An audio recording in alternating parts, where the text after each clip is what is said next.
प्यारे बच्चों, कल मैंने आपको खाद्य पदार्थों को कैसे संरक्षित किया जाता है के बारे में पढ़ा रही थी। थोड़ा सा बच गया था, वो आज मैं पढ़ा रही हूँ। जो है निर्जलीकरण विधि द्वारा ही पके आम के फलों के रस को सुखाकर अमावट बनाया जाता है। पता है बच्चों कैसे बनता है अमावट? खाया होगा आप सब बच्चों ने। आम रस भी बोलते हैं उसे। आम के जब आम बहुत ज़्यादा आते हैं, बाजार में सस्ते हो जाते हैं, आम का रस निकाल कर और थालियों में घी चिकनाई लगाकर और उस रस को उसमें डालकर थालियों में और धूप में सुखाया जाता है, और जिससे वो आमरस बन जाता है। तो इसी तरह से जो है पदार्थों को संरक्षित करते हैं।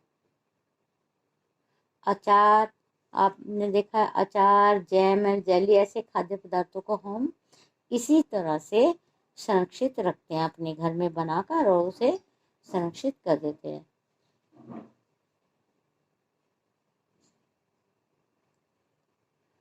शिक्षिका ने सीमा से कहा, परिरक्षण विधि का प्रयोग करके हम इन खाद्य पदार्थों को सुरक्षित रखते हैं। ठीक है, परिरक्षण विधि क्या है? भोज्य पदार्थों में विभिन्न घरेलू रासायनिक पदार्थ जैसे नमक, चीनी, हल्दी, तेल आदि को मिलाकर संरक्षित करना परिरक्षण विधि कहलाती है। परिरक्षण विधि में निम्नवत विधियां सम्मानित हैं। चीनी के घोल में परिरक्षण। सेब, अंगूर, अमरूद जैसे फलों को संरक्षित रखने के लिए उन्हें चीनी की गाढ़ी चाशनी में पकाते हैं। परिरक्षण विधि से मुरब्बा,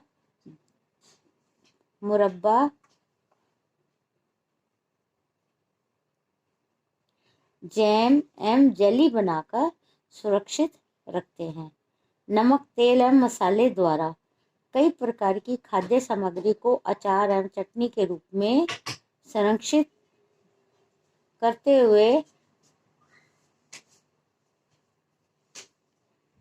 जैसे कच्चे आम को छील कर, काट कर नमक, तेल, अचार में मसाले मिलाकर संरक्षित रखते हैं। इसी तरह से बिना मौसम के फलों को, सब्जी को हिमीकरण विधि द्वारा संरक्षित किया जाता है। हिमीकरण विधि क्या है? फ्रीजिंग जो है, जैसे कोल्ड स्टोरेज वगैरह होते हैं, उसके अंदर जो फलों और सब्जियों को और सामानों को संरक्षित करते हैं। 0° इससे नीचे के तापक्रम पर जीवाणु या फफूंद निष्क्रिय हो जाते हैं। बड़े बड़े शीतल्यों में आलू, आम, सेब जैसे खाद्य पदार्थों को इसी विधि द्वारा बहुत दिनों तक संरक्षित करके रखते हैं। आओ अब बच्चों, अब हम संरक्षण का महत्व समझें। खाद्य सामग्रियों को पुनः फफूंदी एवं अन्य कीटाणु से सुरक्षित रखना, बिना मौसम वाले फलों एवं सब्जियों को उपलब्ध होना, आवश्यकता से अधिक पैदा होने वाले फल, सब्जी एवं अनाज को सुरक्षित रखना, अनाज, फलों एवं सब्जियों को दूर के स्थानों पर भेजने के लिए जो है उन्हें संरक्षित करना, पके हुए भोज्य पदार्थ को सुरक्षित रखकर उनका दोबारा उपयोग करने का समय एवं ईंधन की बचत होना है।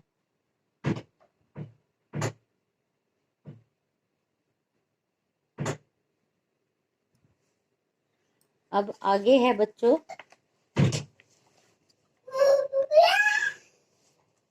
भविष्य के लिए खाद्य पदार्थों की सुरक्षा मानव मूल्य है। भारत में बच्चों अधिकतर खाद्य पदार्थों का उत्पादन मौसम के अनुसार होता है।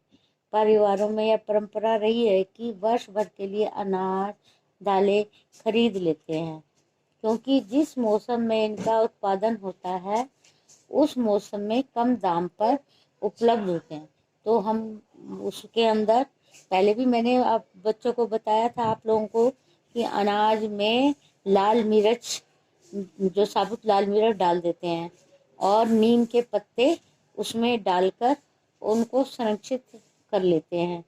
तो क्योंकि मौसम में जो है फल भी सस्ते मिलते हैं, सब्जियां भी सस्ती मिलती हैं और आपका अनाज दालें सब सस्ते मिलते हैं, तो उनको उस तरह से सब्जियों को कैसे संरक्षित रखते हैं और अनाज को, ड्राई फ्रूट वगैरह इन सबको किस तरह से हम लोग संरक्षित रखते हैं, ये सब मैं आपको पीछे पढ़ाई चुकी हैं। एक साथ अधिक मात्रा में खरीद लेने पर कई प्रकार की सुरक्षा की भावना भी बनी रहती है कि कभी यदि धन का अभाव भी हो तो खाने पीने में कोई कमी नहीं रहेगी। सरकार भी अपने क्या करती है, भंडार गृहों में चावल दाल गेहूं है उनका भंडारण करती है, जिसको आपातकाल के समय में उनको उसकी कमी नहीं होती। किसान भी जब अनाज को उगाते हैं तो अपने लिए वर्ष भर के लिए रखकर शेष अनाज को बेचते हैं। इन समस्त खाद्य सामग्रियों के संरक्षण के बारे में पूरी जानकारी हो गई। खाद्य सामग्री उचित देखभाल रख रखाव के कारण घर में भोज्य पदार्थ नष्ट नहीं होते थे। खाद्य सामग्री को संरक्षित करके अधिक दिनों तक प्रयोग में लाया जा सकता है। भोजन की बर्बादी ना करें। अधिकतर देखा गया है कि अनेक घरों, होटलों, दावतों आदि में अधिक भोजन जो है वो बच जाता है, तो कई लोग उसको क्या करते हैं, फेंक देते हैं। ऐसा कभी नहीं करना चाहिए। बचे हुए भोजन को जहाँ पर गरीब लोग, आपने देखा होगा स्टेशन के आसपास बैठे होते हैं गरीब लोग और मंदिरों के आसपास गरीब लोग बैठे होते हैं, तो वो उन्हें खिला देना चाहिए। अगर वो भी नहीं हो पाए तो पशुओं को खिला देना चाहिए। थाली में अक्सर जब बच्चों आप खाना लेते हो तो आपको इस बात का भी ध्यान रहना चाहिए कि थाली में बहुत पूरी भर के थाली नहीं लेनी चाहिए।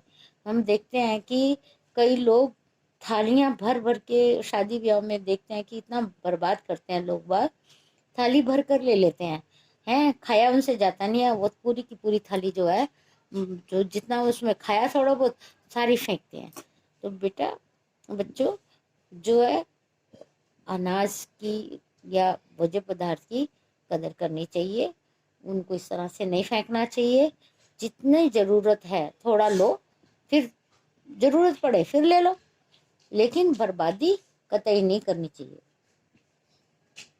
अब बच्चों ये क्वेश्चन है, जो क्वेश्चन आंसर हैं वो है, सही मिलान है, ये मैंने कॉपी में आज क्वेश्चन आंसर करे हैं, उनकी मैं फोटो आपको भेज देती हूँ। ये देखिए, ये वस्तुनिष्ठ प्रश्न है, सही मिलान कीजिए, है ना। इसमें चीज़ें हैं घरेलू, ये सब मैंने मिला दिए हैं। आपके निम्नलिखित वाक्यों को सही, उनके आगे सही गलत सब लिखे हैं, क्वेश्चन आंसर हैं, ये सब एक कर दिए हैं इसमें कॉपी में। आपको कोई प्रॉब्लम ना हो, इसकी फ़ोटो मैं आपको भेज दूंगी, आप इसकी वीडियो देख लेना। ठीक है बच्चों, ठीक है, आज आपका इतना ही है। अब आपको पढ़ना है और याद करना है और होमवर्क करना है। सब बच्चों का होमवर्क ज़रूर होना चाहिए।